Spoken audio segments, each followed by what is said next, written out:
My mother kept making weird comments like, "Let me and your husband have a dance at my wedding," and I brushed it off as her being a little tipsy, but now I know that she had secretly been taking my husband's tip and actually wanted to dance the devil's tango with him. I, 21F, have been married to my husband, 33M, for a year and 3 months now. We got together when I was 18 and he was 30 while I was a senior in high school. To a lot of people our relationship is taboo, however, I've always been very mature for my age and it's always felt normal to both of us. My mother, 40F, has always had a soft spot for him which I appreciated. When she first met him she told me I was so lucky to have an amazing person in my life. Throughout our relationship my mom and him got along fine, which I've always thought may just be from their somewhat closeness in age. However, during our wedding is when I started noticing weird behavior from my mom. On my wedding day, she told me she wished she was the one in the gown today, referring to my wedding dress. I asked her what she meant, and she just started laughing saying she's had too much to drink. She also suggested her and my husband have a dance together during my wedding. I immediately laughed because I thought it was a joke, however, now of the current circumstances it was clearly not a joke. Further down the line she would start asking me how he was in bed. I told her I didn't feel comfortable talking to her about that and she said that my aunt was curious. She also started asking my husband weird questions like what was his favorite position? What are his kinks? If he had ever had a threesome? Genuinely uncomfortable questions that made me grossed out. My suspicion specifically grew throughout the last 3 months. My husband told me my mom asked him to renovate her kitchen. He works in construction, and he would be over there after work Monday to Wednesday. When I offered to join him he said it wasn't necessary and that it would boring for me. When I asked my mom if I should join as well she said I was being a nagging wife asking to come over.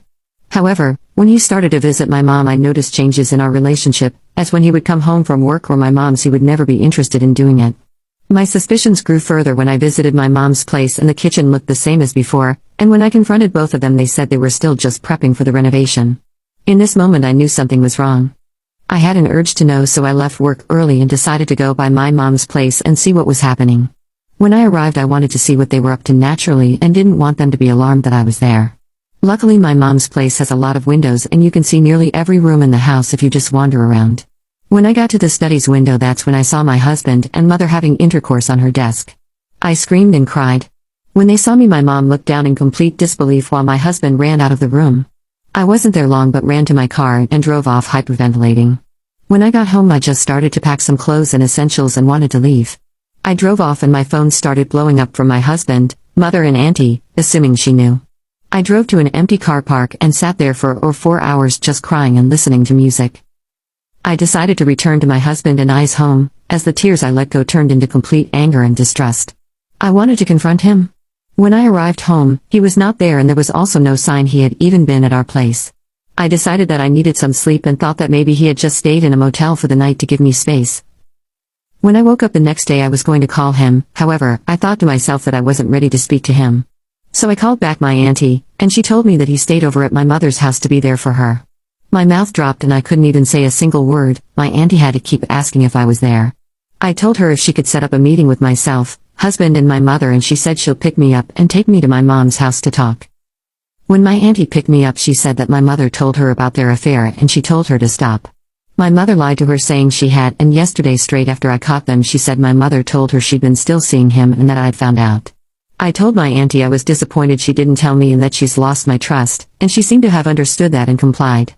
When we got to their house, my husband had his arm around my mother while she had her head rested on his shoulder. Keep in mind, I caught them a day ago. My mother started crying as soon as she saw me and started hugging my husband. That in itself aggravated me. To keep this from not going any longer, they told me that they want to be together and they hope one day I'll accept them. I literally couldn't even feel anything so I just started laughing in shock. Even my auntie told my mom she was being ridiculous. They claimed that they've been in love for a year now and they started sleeping with each other 4 months after my husband and I got married. The craziest claim was that my mother said she sees herself starting a family with him. After they told me everything I sat in silence for a few minutes, and my mom pleaded that I say something. I couldn't. I asked my auntie in that moment to take me home, and she got her keys and got me out of there immediately. As soon as I got in the car she hugged me and I started bawling. She said everything was going to be okay and that she was there for me no matter what. She offered that I stay with her but I just wanted to be alone. It's been a week since that all happened and I've been at home alone just crying and drinking. I even had some really dark thoughts that honestly terrified me to the point I was going to check myself to the hospital. The worst part is that a part of me wishes I never saw them and lived completely oblivious to their affair. I don't have any friends or anyone in my life. The only person I had was my husband, and now that's gone. My mother and I have always had problems in the past, as she blamed my father's suicide on me, even faked a suicide note from him saying it was my fault when I was 12. In a way, I think this is her way of getting back at me for my dad, as she truly believes that I was the reason he decided to end his life because I was an angry tween. My husband sees my mother as forbidden fruit, which is something that I believe men crave, which is why majority of the time they're the ones that cheat. I am now alone and, to be honest, have no clear direction for what's next for me. My husband and I agreed I was going to be a stay-at-home mom, which is something I wanted as well. I don't have any interest in college and have never considered what kind of profession would interest me. I've always just wanted to be a mom and a loving wife, and expected that to become my reality. I'm also not smart at all and have no idea what to do legally from here, so any advice on that would be great. I'm sorry this is so long, as a lot happened and I wanted to provide as much details to my situation as possible. I would never turn to social media. In the past I'd go to husband, but that's now changed and I didn't have anyone else. Any advice or just thoughts would be appreciated. Update 1. This is an update to the post on my page, and I just wanted to say thank you everyone that provided helpful feedback.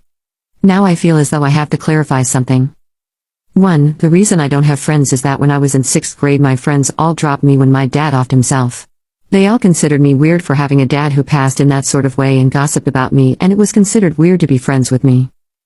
I also developed an ED through body issues that were installed in me by my mom's boyfriends at the time, and this lasted from late middle school all the way up to early senior year. This led to me being in hospital a lot and missing out on a lot of school, which made it hard for me to make friends. When I was at school everyone had their groups, and so I would just eat alone.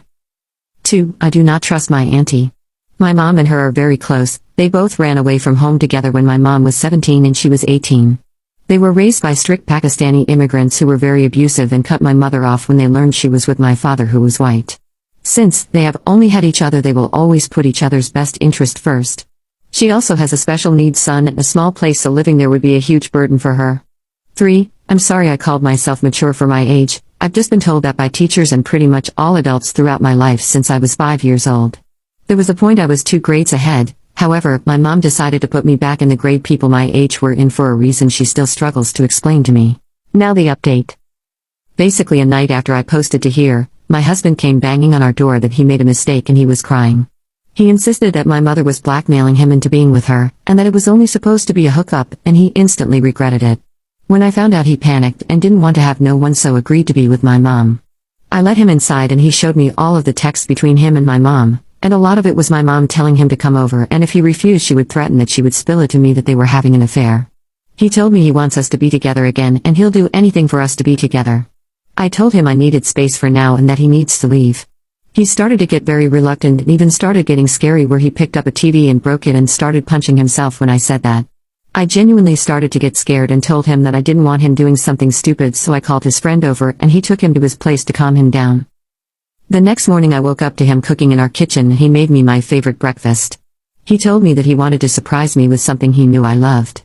I told him I appreciated it, but he needs to leave and that if I were to forgive him it was going to take a long time and that this wasn't going to be fixed overnight.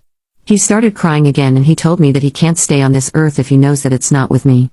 I'm not that dumb and know when I'm being manipulated with, so I told him to get out and that this will take time. That's when he got a frying pan and threw it at the wall. I pushed him out and locked the door.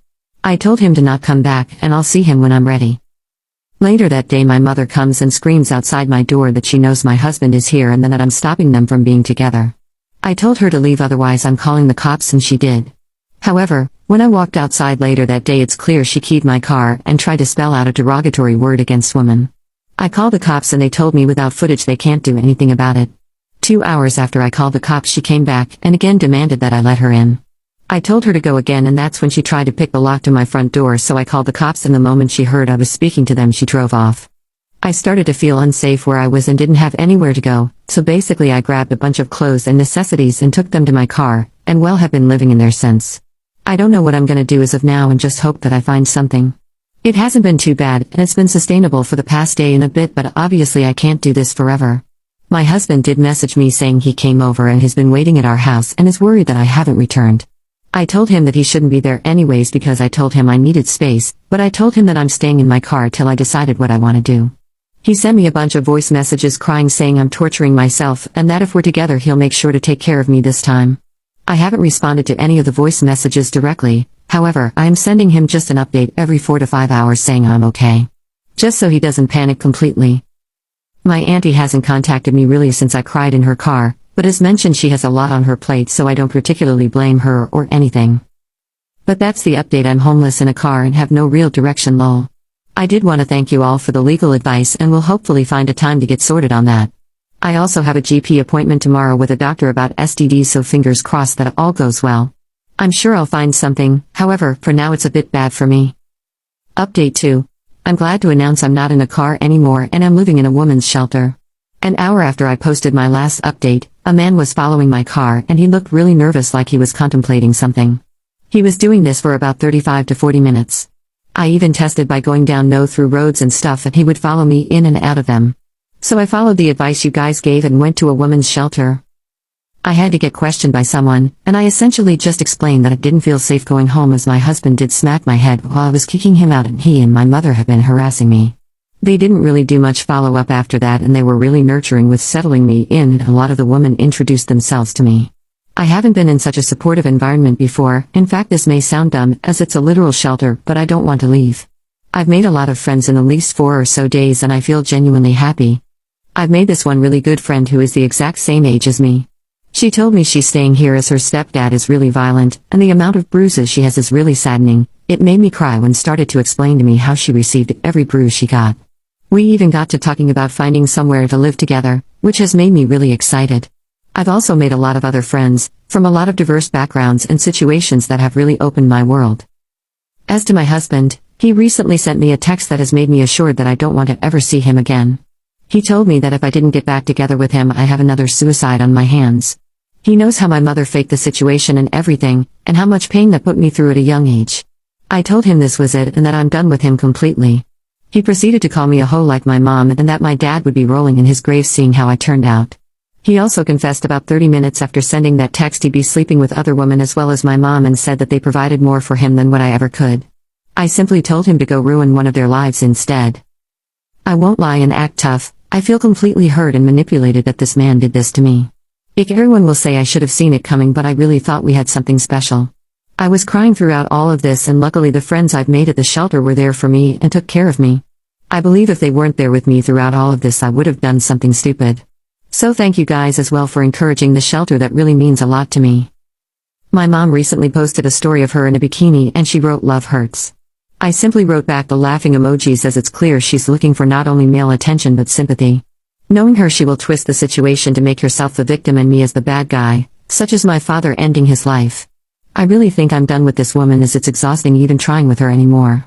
My whole life she's been a victim, and the problem is everyone around her treats her like one. My auntie always says to me I shouldn't be too hard on her as she's been through so much. What about me? What about all the stuff she's put me through? Sure, she's had it hard, but why does it make it okay for her to make my life a living hell? Well, to make it even more perfect, she messaged me back after I sent the laughing emojis. She told me that she was allowed to mourn her relationship with my husband and that I couldn't make a sacrifice even if it meant her being happy, and how this is her first real connection since my dad. I sent back the laughing emoji again. She proceeded to post the interaction on her story and proceed to post a quote or something saying if only our kids understood that they can hurt us. I simply blocked her after that. Speaking of my auntie, also radio silence from her. I tried messaging her to tell her I was in a shelter just in case she was worried. However, before I even told her, she said she couldn't talk, she was at brunch. Considering she knows my situation, you would expect she would drop brunch to find out if I'm okay. She also didn't message me back after. I'm tempted to go to my cousin's wedding though, which both my mother and auntie are attending, and exposing them to my conservative family. However, I'm not that selfish to ruin someone's wedding just to get back at someone. I realized I would just be my mom doing that. I also reached out to my grandma in Tennessee, Dad's side. I was hesitant in messaging her as I haven't seen her since I was 15 and we only message happy birthday to each other and that's it. I asked if I could stay with her and told her my situation. However, she said I could stay for a week, after that I'm on my own. She does have 3 of her sons still living at home and they all are big man childs, so she said things are already tight around here, so me coming wouldn't help. Anyways, that's the update. I'm in the shelter and am planning to find a place with this girl. I'm also going to figure out legalities sometime. I've just been really busy. I also had to reschedule my GP appointment to next week as just a lot has been happening. Thank you guys so much for reading this, and if anything really significant happens I'll let you guys know. Update 3. Hey, so this will be my final update on everything as I believe the situation has finally come to an end and I'm in a really good place. I left off where I was in a shelter and had made a lot of friends. Well, the girl who I was gonna move somewhere with ended up going back to her mom and stepdad, and so I was back to being stuck on what to do. That was until I got a message from my grandma that her mom, my great-grandma, needs someone to care for her. She said that her brother would be happy to have me stay with him as long as I care for my great-grandma. I decided I have nothing left to lose and decided this would be a good gig till I find out what I want to do. I arrived in Miami 3 days ago and have been enjoying it greatly so far. I never really knew my dad's side as he wasn't that close with his family, and after he passed it was hard to keep contact. My great-uncle is very nice and very accommodating, and his wife is really nice. They live in quite a nice part of Miami as well, near the beach. I haven't seen my great-grandma in over 10 years and she was so happy when she saw me. She can't speak that much English as she only really speaks Spanish. I'm aware I said my dad was white, but that was only because I was scared of my identity being revealed, and that wasn't a 100% lie. My father was Cuban and was born and raised in Miami, however, he was most likely a descendant of Spaniards. Anyways, my great-grandma has been teaching me Spanish, and as well through the help of translating of my great-uncle's stories about my dad. She told me that he would fall asleep on her lap at family gatherings and how he would make the whole family laugh imitating her accent. It made me tear up seeing all the photos of him as a kid with his whole family. She told me that when he got on substances and ran away from home, it left everyone in complete distraught. She claimed my grandma would cry every day. My mom never had a relationship with them, and that was her choice. They wanted to meet her actually. They told me that they weren't shocked what happened to me, as my dad told them later on my mom would cheat on him all the time with other men. This made me furious as my mom always claimed my dad was her soulmate. I have not heard anything from my mom, however, my cousin's wedding went ahead yesterday as my auntie posted it on Facebook. My mom was there and she seemed completely fine from the photos. The wedding looked boring anyways. My cousin is marrying his first cousin from Pakistan, in-law's side, and no one is smiling. It made me laugh actually seeing my mom with all these people who are deeply religious and conservative. Seeing my mom next to my grandma and other female relatives who wear scarves and are deeply religious, compared to my mom who sleeps with anyone that gives her an ounce of attention, really cracks me up. Also, no word from my ex-husband. However, his sister sent me a text apologizing on behalf of her and his parents. So yeah, that's the end. I believe I'm taking care of my great-grandma, and will work out what I want to do in the meantime. This will most likely, hopefully, be the final update as I believe I'm in a really good place.